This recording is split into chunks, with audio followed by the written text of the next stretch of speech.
Salam müəllimlər, hər vaxtınız xeyir olsun. 19 iyun 2025 sertifikasiya suallarının ikinci hissəsi ilə davam edirik.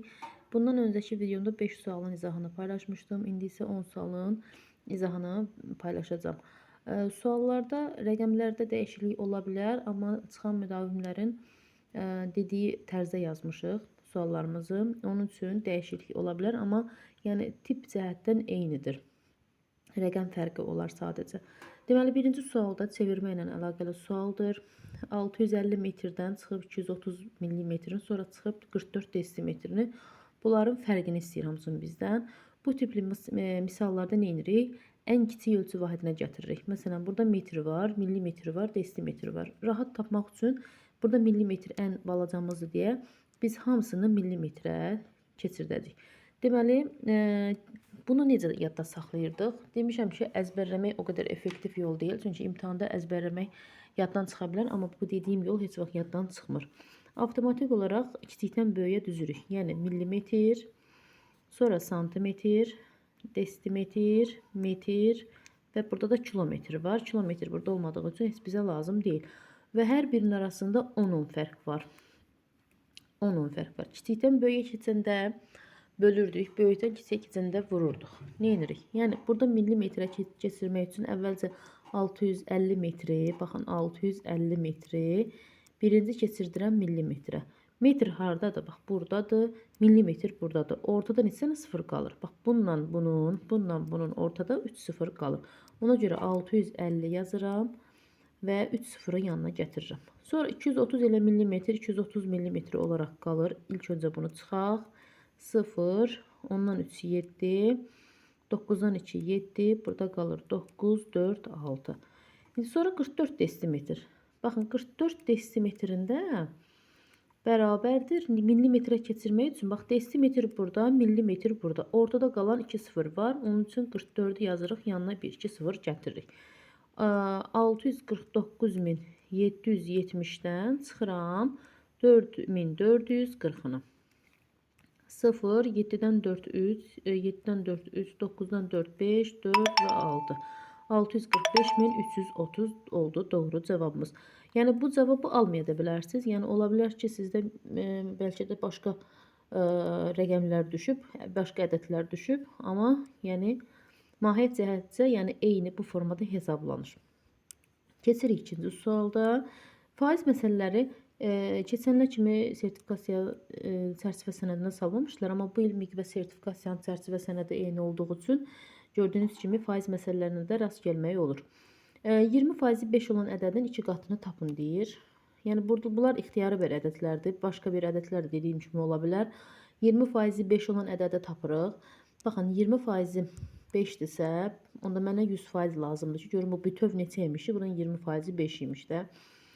Tənasüb qururuq. 20% 5-dirsə, 100% nə qədərdir? Onda ikisi tapanda x bərabərdir. 20 məxrəcə gəlir. 100 vurulsun 5 yazırıq yuxarıda. 20 və 100 ixtisar gedir hər biri 20-yə. Yuxarıda qalır 5, aşağıda qalır heç nə 1.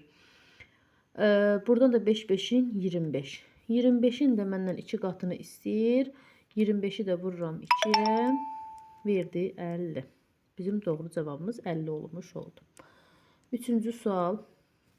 Yine bir faiz məsələsi. Gördüğünüz kimi bu il faizin üstünlük verilib. Ola bilsin yox, %90% miqdə də qarşımıza çıxacaq.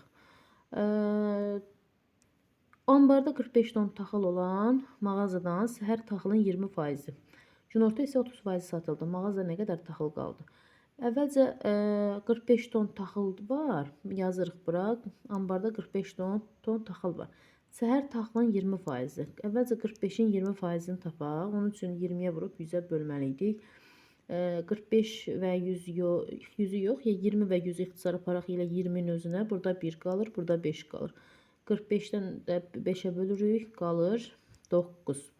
Deməli, səhər nə qədər 20%, yəni 9. Günorta isə 30%. Həmin bu 45'in 30%'ini tapacaq. 100. İndi burada tam da düşsə, yəni məsələ yolunu öyrətmək istəyirəm sizə. Tam da düşə bilər. Biz onsuz da sertifikasiya və MİQ-də çərçivə sənədində onluq kəsirlər də var. Bildiyiniz kimi. Onun üçün məsələn sıfırları əvvəlcə ixtisar aparaq, sonra 10 ilə 45-i ixtisar aparaq neçəyə getsin? 5-ə getsin. Burada 2 qalsın, burada 9 qalsın. 3 9-un 27, 27-ni də 2-yə bölək. Gəlin 27-ni burada 2-yə bölək. 1 üçün 2, 7-nin içində 2, 3 üçün 6, 1 tam 10. Bu neçə idi? 3. 13 tam, onda 5 qalır. 13 tam, cavabımız 13 tam, onda 5. Deməli, birinci günü taxılın 20%, yəni 9 tonu. İkinci günü 13 tam, onda 5 tonu neynədir? Satıldı. Mağaza nə qədər taxıl qaldı? 13 tam, onda 5-in üzərinə bu 9-u gəlirik. 2, 22 tam, onda 5. Həmin bu 45 tondan 22 tam, yəni satılan taxılı çıxırıq. Yəni 45-dən çıxıram 22 tam, onda 5-ini. Ondan 5-ini çıxdım. 5-i, bura bir sıfır atanda. 4-dən 2-sini çıxdım. 2-si. 4-dən 2-sini çıxdım. 2-si. 22 tam, onda 5 ton taxıl qalmış oldu. Düzmü çıxdım? Aha, düz çıxdım.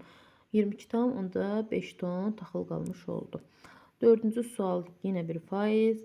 Bu dəfə rahat faizdir. 20% 30 olan ədəddən 5 dəfə kiçik olan ədədi tapın deyir. 20% dediyim kimi 30-dursa, bax 30-dursa, mənə lazımdır 100%, yəni tamı. Bu nə qədərdir bilmirəm. X bərabərdir. 20 yuxarıda, 100 vurulsun 30. 20 aşağıda, 100 vurulsun 30 yuxarıda. 20 və 100 ixtisar gedir. 20'nin özünə burada qalır 5. 5 üçün 15. Yəni burada 150 qalır.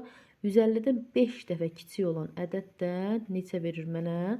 30 verəcək. 5-ci sual. 5-ci sual həndəsə. Baxırıq. Bərabər tərəfli üçbucağın perimetri 30 cm-dir. Baxın, bərabər tərəfli üçbucaq nədir? Yəni bütün tərəfləri bir-birinə bərabərdir. Perimetri 30-dursa, onda bərabər tərəflini tapmaq çox rahatdır. Yəni üçbucağın neçə tərəfi olur? 3 tərəfi olur və 30-u 3-ə bölürük, olur 10, 10, 10. Tərəfi onun uzunluğuna bərabər olan düzbucaqlının perimetri isə 42 cm-dir. Bax, belə bir düzbucaqlı düşünün. Bunun uzunluğu üçbucağın tərəfinə bərabərdir, yəni 10-a bərabərdir. Bura 10-dur, bura x-dir, bilmirəm, amma düzbucaqlının perimetri neçə verir? 42. Baxın, perimetri 42-dirsə, bax, bura uzunluq 10-dur. Bu uzunluqdan bir dənə deyil ki, 2 dənə də, bir burada, bir də buna paralel olan bu tərəfdə. 10, 10, 20, bax, 10, üstə gəlsin 10, 20. 42-dən də çıxıram 20-sini, eləyir 22. 22 mənim enlərimin cəmidir. Məndən nə istəyir? Sahəsini istəyir. Sahəsini də bilmək üçün əvvəlcə bir dənə bu eni tapım. Yəni 22-ni bölməliyəm 2-yə. 11 verir. Bax, x-in cavabı 11-dir. Bax, n 11-dir, uzun 10-dursa, indi burada da biraz rəqəmlərdə fərqli oldu deyə n 11 ola bilməz. Təbii ki də yerləri səhv dəyişik verilib də. Siz yenə də eni və uzununa vurun. Düşünün ki 11 uzunudur. Bu da eləyəcək 110. Yəni dedikləri tərzdə yazmışıq deyə. Onun üçün biraz fərqli anlaşıla bilər. Ola bilər ki, burada 30 deyil, fərqli bir ədəddir və s. və s. 6-cı sual həcmdən, bu da həndəsə ilə bağlı. Gördüyünüz kimi əsas üstünlüyü veriblər həndəsə və faizə. Baxırıq, həcmi 729 cm olan kubun bir üzünün perimetrini tapın. Bunun üçün siz nə etməlisiniz? 1-dən 100-ə qədər, 10-a qədər olan ədədlərin kublarını bilməlisiniz. Yəni, kubun həcmi necə tapılırdı? Həcm bərabərdir A vur A vur A. Yəni, elə bir ədəd mənə deyin ki, o ədədi 3 dəfə bir-birinə vuranda mənə 729 versin. Bu ədədlər hansılar ola bilər? Düşünürəm, 8, yox, 8 olmayacaq. Gəl 9-a baxaq. 9 vur 9 vur 9. 9 9'un 81. 81'i də 9'a vururam. Niyə 9'dan yola çıxdım? Çünki bax, bu sonu 9'dur. 9'u 9'a vururam 81. Bu sondakı 1'i neçəyə vursam 9 alınır məsələn. Təbii ki 9'a vursam oradan ağlıma gəldi ki, yəni 9 ola bilər. 9 1'in 9, 7 9'un 8 9'un 72. Gördüyünüz kimi bax buradakı ədədi verdimi? Bəli, verdi. Baxın, rahat tapmaq üçün zaten orada kalkulyatorunuz var. Və yaxud da yoxdursa, 1-dən 10-a qədər bütün bax bu 1-dən 10-a qədər ədədlərin hamısının kubunu əgər bilirsinizsə daha rahat yaza bilərsiniz və yaxud da heç riskə atmasanız belə, yəni birdən görərsiniz belə yazmarsınız, amma oturun yazın da. Məsələn 5-dən üzü yuxarı belə çox ədədlərdə 5-dən üzü yuxarı ədədlər yazın. Bir-birinə vurun, tapacaqsınız. Zaten orada kalkulyator mövcuddur. 7-ci sual qalıqlı bölmə. Olmazsa olmazıdır, yəni sertifikasyon. B bölünsün 7 bərabər 176 qalıq x ifadəsində bölünənin ən böyük, ola bilər ki, ən kiçik də soruşub, qiymətini tapın. Biz ikisini də tapacaq. Həm ən böyükü tapacaq, həm ən kiçiyi tapacaq. B bölünsün 176. Bax, bölünənin ən böyük qiyməti həmin mənim bax bu bölənimlə əlaqəli bir şeydir. Mən bu bölənimdən müəyyən edirəm ki, bu qalıqda neçə alınır, ən çox qalıqda neçə alına bilər. Ən böyük qiymətini tapmaq üçün nə edirəm? Bax, bu bölən, demişəm, qalıqdan böyük olur da, düzdürmü? Onda bu bölən 7-dirsə, mümkün qalıqların ən böyüyü 6 olacaq. Bax, burada bir 6. Gəlin bu 6-dan istifadə edək, ən böyük qiymətini tapaq, sonra ən kiçik qiymətini tapacaq. Onda nə edirəm? 176-nı vururam 7-yə. Bax, 176-nı 7-yə vurdum. 7 6 42, 4 yadda, 7 7 49, 4 yadda. Aha, 7 6 42, 2 yazıram 4 yadda, 7 7 49, 4 yadda 53, 3 yazıram. 5 yadda, 7 1'in 7, 5 yadda neçə elədi? 12. 1232 və üzərinə bu 6-nı gəlməliyəm. Çünki bölənimin ən böyük qiymətini tapıram. 1232-nin də üzərinə bir 6 gəlirəm. 1238 olacaq. Bu ən böyük qiyməti idi. Bəs ən kiçik qiyməti necə tapırıq? Ən kiçik qiymətində həmin bu 7-yə vurub ən kiçik qalığı gəlməliyəm. Mənim ən kiçik qalığım dəyişməzdir. Bütün yəni ədədlərdə ən kiçik qalıq 1 olur. Yəni üzərinə də 1 gəlsəm verəcək 1233. Bax, bu da ən kiçik olmuş olacaq. 8-ci sual. Pendirin 1 kiloqramı 4 manat 50 qəpikdirsə, 700 qram pendir alan alıcı satıcıya nə qədər pul ödəməlidir? 1 kiloqramı, yəni 1000 qramı, belə deyim, düşünün də 1000 qramı 450 qəpikdirsə, 700 qramı nə qədərdir? Bu tənasüb bizim hər bir məsələdə əlimizdən tutur. X bərabərdir 1000 aşağıda, 700 vur 450 də yuxarıdadır. Mən bunu yanımda kalkulyator olduğu üçün hesablamayacağım. Yox da hesablaya da bilərik. Gəlin birinci ixtisara aparaq. Sonra buradakı bunları aparaq. Aha, çıxdı cavabımız. 5 7 35 3 yadda. 4 7 28 3 də yadda 31 315. Yəni 3 manat 15 qəpik. Qəpik ödəmiş olacaq. Yəni 1 kiloqramı 450-dirsə, 700 qramı da 3 manat 15 qəpik olacaq. 9.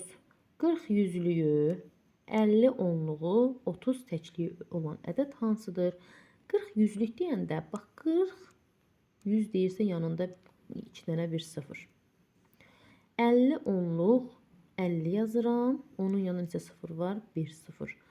30 təklik, 30 ilə təkliyi özünü yazıram. Bu itdi getdi. 0, 3, 5, 4. 4530. Bu həmin ədədimizin yazılışıdır. 10-cu sualımız müqayisədir. Görəndə ay Allah, ay müəllim, bunu mən necə eyni bir ədədə gətirim və yaxud da necə hesablayım deyəcəksiniz, amma elə özü burada ipucu verir də, yəni bölmələr var burada. Mən burada bunu belə yazmışam, amma bu məsələn A bərabərdir 5-də 2-dir, B bərabərdir 9-da 7-dir. C bərabərdir 7-də 6-dır. Bunun hər birini bir-birinə böləcəm. Yəni 2-ni 5-ə bölürəm. A bərabərdir verir 0,4. Burada məsələn elə bir ədəddir ki, bu bölünəndə çox uzun gedir. Amma ilk rəqəmini yazsanız bəs eləyəcək. B bərabərdir 0,7. Yəni 7-ni 9-a böləndə C bərabərdir 6-nı 7-yə böləndə 0,8 kimi yazsaq kifayətdir. Çünki mənə bu vergüldən sonrakı bir dənə rəqəm lazımdır. Çünki bunda 0,4 alınıb. İndi müqayisə eləyək görək ən böyük hansıdır? Ən böyük təbii ki C-dir. Ondan sonraki böyük B-dir. Və ondan sonraki böyük A-dır. Deməli, böyükdən kiçiyə düzəndə CBA, kiçikdən böyüyə düzəndə ABC olacaq. Bu qədər əziz müəllimlər. Növbəti izahlarda inşallah görüşənə qədər sağ olun.